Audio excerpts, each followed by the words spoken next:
যেই কন্টেইনার টার্মিনালটি বাংলাদেশে এরই মধ্যে সবচেয়ে ভালো চলছে, নিউ মুরিং কন্টেইনার টার্মিনাল, মানে চট্টগ্রাম বন্দরের হার্ট যেটিকে বলা হয়, হৃৎপিণ্ড যেটিকে বলা হয়, সেই টার্মিনালটি হঠাৎ করেই যে ডিপি ওয়ার্ল্ড, দুবাই ভিত্তিক ডিপি ওয়ার্ল্ডকে দিয়ে দেওয়া হবে, সেটির সিদ্ধান্ত কার আঙুলের ইশারায়, কোন উপকারের জন্য এই ইউনূস সরকার নিতে যাচ্ছে, কিংবা বাংলাদেশের বন্দরগুলোকে দ্রুত বিদেশে লিজ দিয়ে দিতে হবে, এই সিদ্ধান্তই বা একটা অন্তর্বর্তীকালীন সরকার কি করে নেয়? বাংলাদেশের অন্তর্বর্তীকালীন সরকার, ইউনূস সরকার, বাংলাদেশের টেকনাফ দিয়ে রাখাইন রাজ্য পর্যন্ত জাতিসংঘকে মানবিক করিডোর দিয়ে দেওয়ার নীতিগত সিদ্ধান্ত আমাদেরকে জানানোর পর পররাষ্ট্র উপদেষ্টার বরাতে এখন জানা যাচ্ছে যে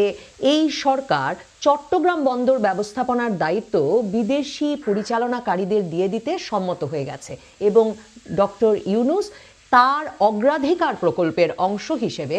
এই প্রকল্পটিকে এগিয়ে নিতে তার সংশ্লিষ্ট ঘনিষ্ঠ কর্মকর্তাদের নির্দেশ দিয়েছেন। ডক্টর ইউনূস বুধবারেও তার অফিস যমুনায় এমন একটি বৈঠক করেন যেখানে নৌপরিবহন মন্ত্রণালয়, বাংলাদেশ বিনিয়োগ উন্নয়ন কর্তৃপক্ষ, বাংলাদেশ অর্থনৈতিক অঞ্চল কর্তৃপক্ষ অর্থাৎ বেজা, চট্টগ্রাম বন্দর কর্তৃপক্ষ সহ বিভিন্ন কর্মকর্তাদের ডেকে একটা উচ্চ পর্যায়ের বৈঠক করেন তিনি, এবং সেখানে তিনি বলেন যে বন্দর ব্যবস্থাপনায় এমন অপারেটরদের যুক্ত করতে হবে যাতে আমাদের বন্দরগুলো আন্তর্জাতিক বাজারে প্রতিযোগিতা করার সক্ষমতা অর্জন করতে পারে। আমরা যে ধরনের ইনভেস্টমেন্ট হাব বা বিনিয়োগ হাবের কথা বলছি তা বাস্তবায়ন করতে হলে আমাদের বন্দরগুলোকে বিশ্বমানের হতে হবে।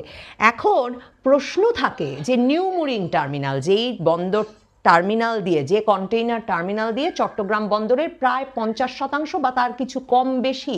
পণ্য আমদানি রপ্তানি হয়, যেই কন্টেইনার টার্মিনালটি বন্দর কর্তৃপক্ষের নিজস্ব বিনিয়োগে ব্যাপক আধুনিকায়ন করা হয়েছে গত কয়েক বছরে, এবং এর ফলে এই বন্দরটি দেশি যে পরিচালনা প্রতিষ্ঠান চালাচ্ছে এবং দেশি যে কর্মীরা কাজ করছেন তাদের ব্যবস্থাপনায়, তাদের ব্যাপক পরিশ্রমে এরই মধ্যে 11 লাখ কন্টেইনার বছরে এর আনা নেওয়া করবার বা হ্যান্ডেল করবার সক্ষমতা ছিল, কিন্তু এটি এরই মধ্যে তার চেয়ে বেশি সক্ষমতায় কন্টেইনার হ্যান্ডেল করছে। তাহলে যেই কন্টেইনার টার্মিনালটি বাংলাদেশে এরই মধ্যে সবচেয়ে ভালো চলছে, নিউ মুরিং কন্টেইনার টার্মিনাল, মানে চট্টগ্রাম বন্দরের হার্ট যেটিকে বলা হয়, হৃৎপিণ্ড যেটিকে বলা হয়, সেই টার্মিনালটি হঠাৎ করেই যে ডিপি ওয়ার্ল্ড, দুবাই ভিত্তিক ডিপি ওয়ার্ল্ডকে দিয়ে দেওয়া হবে, সেটির সিদ্ধান্ত কার আঙুলের ইশারায়, কোন উপকারের জন্য এই ইউনূস সরকার নিতে যাচ্ছে, কিংবা বাংলাদেশের বন্দরগুলোকে দ্রুত বিদেশে লিজ দিয়ে দিতে হবে, এই সিদ্ধান্তই বা একটা অন্তর্বর্তীকালীন সরকার কি করে নেয়? দেখুন, নিউ মুরিং টার্মিনালের প্রসঙ্গে ফিরি দুবাই ওয়ার্ল্ডের। এই ডিপি ওয়ার্ল্ড যে বাংলাদেশে ব্যাপক বিনিয়োগ নিয়ে আসছে, এ কথা প্রথম আমরা শুনলাম আশিক চৌধুরীর মুখে বিনিয়োগ সম্মেলনের সময়। তিনি বললেন এই ডিপি ওয়ার্ল্ডকে দিয়ে মাতারবাড়ি গভীর সমুদ্র বন্দরের কাছে পিঠে কোথাও একটা ফ্রি ট্রেড জোন করবার কথা তারা চিন্তা করছেন। এরপর থেকেই আমরা দেখলাম চট্টগ্রাম বন্দর কর্তৃপক্ষের যিনি প্রধান, তিনিও চট্টগ্রামে বিভিন্ন সভা সমাবেশে বলা শুরু করলেন বন্দর পরিচালনার দায়িত্ব বিদেশিদের দিয়ে দিলে বন্দর পরিচালনা নাকি আরো সক্ষমতার সাথে করা সম্ভব হবে। এখন যেই বন্দরটি সবচেয়ে সুন্দরভাবে ভালোভাবে পরিচালিত হচ্ছে, তার সক্ষমতার চেয়ে এরই মধ্যে বেশি কাজ করে দেখাতে পারছে, দেশি বিনিয়োগে যেই বন্দরটি যেই কন্টেইনার টার্মিনালটি তৈরি হয়েছে, সেটি আমরা বিদেশি বন্দর পরিচালনাকারী কর্তৃপক্ষের হাতে তুলে দেব, এই সিদ্ধান্ত নেওয়ার কারণটা কি? আর কেন সিদ্ধান্ত নেওয়া হলো এই কাজ সবচেয়ে ভালো করতে পারবে ডিপি ওয়ার্ল্ডই, এই দুবাই ভিত্তিক ডিপি ওয়ার্ল্ডকে দিয়েই নিউ মুরিং টার্মিনাল পরিচালনা করাতে হবে, এই দুবাই ভিত্তিক ডিপি ওয়ার্ল্ডকে দিয়েই নাকি ফ্রি ট্রেড জোন করতে হবে জেবেল আলী বন্দরের আদলে। এসব শোনার পর থেকে আসলে আমি অনুসন্ধান শুরু করি। দেখুন, আপনিও যদি একটু অনুসন্ধান করেন তাহলে আপনি জানতে পারবেন এই ডিপি ওয়ার্ল্ড, এই দুবাই ভিত্তিক বন্দর পরিচালনাকারী প্রতিষ্ঠান যেটি পৃথিবীর বহু দেশে বন্দর পরিচালনা করে, এটি আসলে মার্কিন নৌবাহিনীর সবচেয়ে ঘনিষ্ঠতম বন্দর পরিচালনাকারী কর্তৃপক্ষ হিসেবে নিজেকে পৃথিবীতে প্রতিষ্ঠা করেছে। ডিপি ওয়ার্ল্ড নিজেকে যা যা বলে তার সক্ষমতার চিহ্ন হিসেবে, তার সক্ষমতার পরিচায়ক হিসেবে, উদাহরণ হিসেবে নিজেকে যা যা বলে পরিচয় দেয়, তার মধ্যে একটা গুরুত্বপূর্ণ বিষয় হচ্ছে যে এটি মার্কিন নৌবাহিনীর নিরাপত্তা নিরাপত্তা সহযোগী একটি প্রতিষ্ঠান, মার্কিন নৌবাহিনীর সঙ্গে এর দীর্ঘ সময়ের বিশ্বস্ত সম্পর্ক আছে। আর যে জেবেল-আলী পোর্টের আদলে মাতারবাড়ি গভীর সমুদ্র বন্দরের কাছে ফ্রি ট্রেড জোন করবার জন্য অন্তর্বর্তীকালীন সরকার অস্থির হয়ে উঠেছেন, সেই জেবেল-আলী বন্দর হচ্ছে মার্কিন যুক্তরাষ্ট্রের বাইরে মার্কিন নেভির, মার্কিন নৌবাহিনীর জাহাজ ডক করবার সবচেয়ে বড় বন্দর। মানে আমরা যখন বহু বছর ধরে শুনে আসছিলাম, শেখ হাসিনার মুখে তো শুনেছি,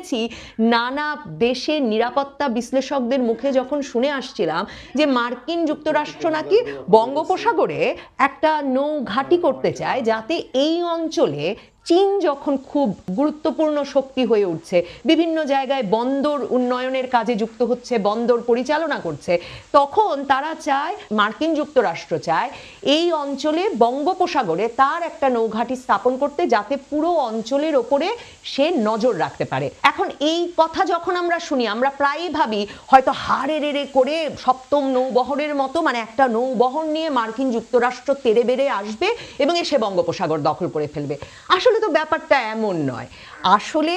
মার্কিন যুক্তরাষ্ট্রের প্রয়োজন বন্দর পরিচালনায় এমন বিশ্বস্ত প্রতিষ্ঠান, এমন আগ্রহী সরকার, যারা তাকে ওই বন্দরে তার যুদ্ধজাহাজ হোক, তার রসদের জাহাজ হোক, যে কোনো নৌবাহিনীর জাহাজগুলো কিংবা পুরো এলাকা জুড়ে মনিটরিং করবার জন্যে, নজর রাখবার জন্যে, তার স্যাটেলাইট মনিটরিংয়ের ব্যবস্থা করা হোক, এমন সব জাহাজ বা এমন সব অবকাঠামো বসানোর ব্যবস্থা তার দরকার। জেবেল-আলী পোর্ট বা ডিপি ওয়ার্ল্ডকে বলা হয় মার্কিন যুক্তরাষ্ট্রের ঘনিষ্ঠতম নিরাপত্তা সহযোগী মার্কিন নেভির, মার্কিন নৌবাহিনীর ক্ষেত্রে। এবং যেটা বলছিলাম, মার্কিন যুক্তরাষ্ট্রের বাইরে মার্কিন যুক্তরাষ্ট্রের সবচেয়ে বেশি নৌবাহিনীর জাহাজ ডক করা হয় বা নোঙর করা হয় জেবেল-আলী বন্দরে। তো এহেন ডিপি ওয়ার্ল্ডকে কেন দ্রুত চট্টগ্রাম বন্দরের সবচেয়ে চালু টার্মিনালটি বুঝিয়ে দিতে ইউনূস সরকারের তাড়া, কিংবা ইউনূস সরকার কেন বলছেন যে মাতারবাড়ি গভীর সমুদ্র বন্দরের কাছে একটা ফ্রি ট্রেড জোন করার দায়িত্ব তারা জেবেল-আলী বন্দরের আদলে ডিপি ওয়ার্ল্ডকে দিয়ে দেবেন, এই বিষয়টি বুঝলে আমার মনে হয় তা বুঝতে আর কোনো ধোঁয়াশা থাকে না। ডক্টর ইউনূসের দপ্তর যমুনায় আমরা কখনো দেখি না তিনি তার সরকারের শীর্ষ কর্মকর্তাদের নিয়ে বসে কি করে আগামী নির্বাচনটা সবচেয়ে সুষ্ঠুভাবে করা যাবে সে বিষয়ে বৈঠক করেন, কিংবা তিনি বাংলাদেশের আইন শৃঙ্খলা পরিস্থিতি বা দ্রব্যমূল্য নিয়ে তার শীর্ষ কর্মকর্তাদের নিয়ে বসে কোনো ডেডলাইন দিয়ে দেন। কিন্তু আমরা বরাবর দেখি, যেমন স্টারলিং কান্তে তিনি একটা ডেডলাইন দিয়ে দিলেন, এখন তিনি তার অগ্রাধিকার প্রকল্পের অংশ হিসেবে বাংলাদেশের এই বন্দরগুলো পরিচালনার দায়িত্ব বিদেশি কোম্পানিকে দিয়ে দেওয়ার কাজ শীর্ষ কর্মকর্তাদের বুঝিয়ে দিয়েছেন।